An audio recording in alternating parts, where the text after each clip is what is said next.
ዓለም ወደማይቀረው የታሪክ ምዕራፍ ተሸጋግራለች። እስራኤልና አሜሪካ በጋራ በመሆን ኦፕሬሽን በኢራን ላይ የከፈቱት ጥቃት ዛሬ አምስተኛ ቀኑን ይዟል። ማንም ያልጠበቀው ማንም ያልገመተው አስደንጋጭ ክስተት ተከስቷል። ባለፉት ጥቂት ሰዓታት ውስጥ በመካከለኛው ምስራቅ ሰማይ ላይ የታዩት በሚሊዮን የሚቆጠሩ የሚሳኤል ብልጭታዎች የሶስተኛው የዓለም ጦርነት መጀመሪያ ሲሆኑ እስራኤልና አሜሪካ በጋራ በመሆን በኢራን ላይ የከፈቱት ኦፕሬሽን አሁን ወደማይመለስበት ደረጃ ተሸጋግሯል። ዛሬ በአምስተኛው ቀን ላይ ጦርነቱ ፊቱን ቀይሯል። የኢራን የኒውክሌር ማከማቻዎች መመታታቸውን ተከትሎ ቴህራን የቅያማ ቀን የሚል ስያሜ የሰጠችውን የአጸፋ ጥቃት ጀምራለች። ከ700 በላይ ሰዎች መሞታቸው ተረጋግጧል።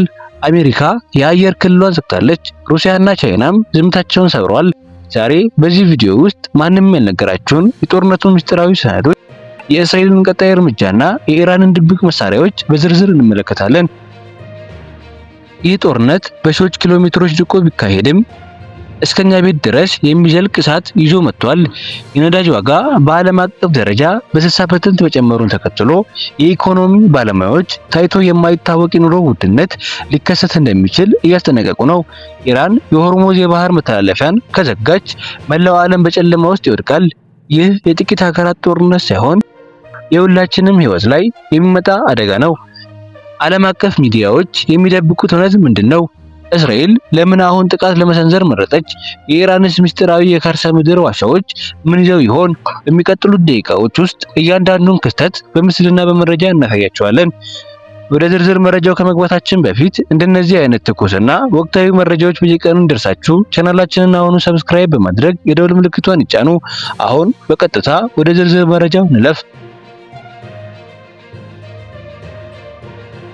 እስከ ዛሬው ረቡዕ ረፋት ድረስ ባለው መረጃ በመካከለኛው ምስራቅ ያለው የጦርነት ካርታ ሙሉ በሙሉ ተቀይሯል።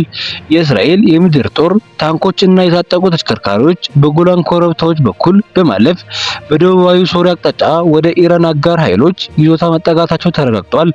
ይህ እርምጃ እስራኤል ከኢራን ጋር ያላትን ርቀት ለማጠናከርና በቀጥታ የምድር ጦርነት ለመጀመር መዘጋጀቷን ያሳያል።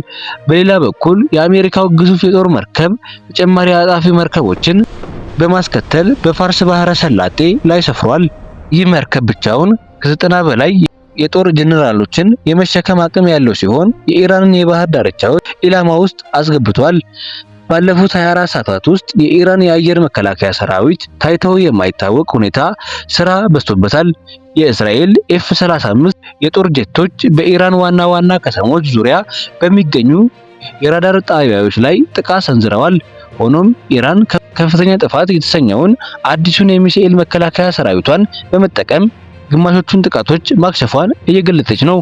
ቴህራን በበኩሏ ከከርሰ ምድር ዋሻዎች ውስጥ የሚወነጨፉ ፈታህ የተሰኙ ባለ ከፍተኛ ፍጥነት ሚሳኤሎችን ወደ እስራኤል ወታደራዊ ካምፖች በመተኮስ ምላሽ እየሰጠች ነው።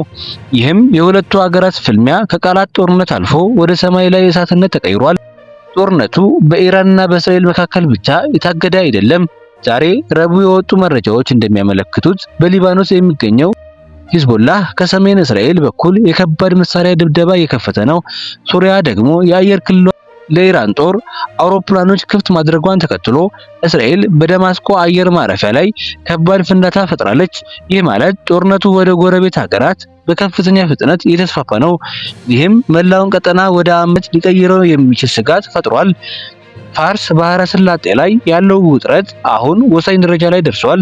የኢራን አብዮታዊ ዘበኛ ፈጣን የጦር ጀልባዎች የአሜሪካን ግዙፍ መርከቦች ከበው እንደሚገኙ የሚገልጹ የሳተላይት ምስሎች ወጥተዋል።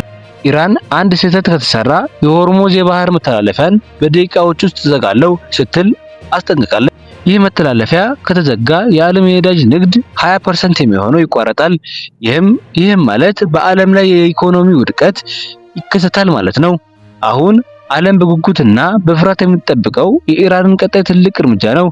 የእስራኤል መከላከያ ኃይል ቀጣዩን ጥቃት በኢራን የነዳጅ ጣሪያዎች ላይ ይሰነዘራል ወይስ ኢራን እስካሁን ያልተጠቀመችውን የረጅም ርቀት ሚሳኤሎች ተኩሳለች የሚለው ጥያቄ የዛሬ የረቡዕ ትልቁ አጀንዳ ነው። ሁኔታዎች በየደቂቃው እየተቀያየሩ ነው።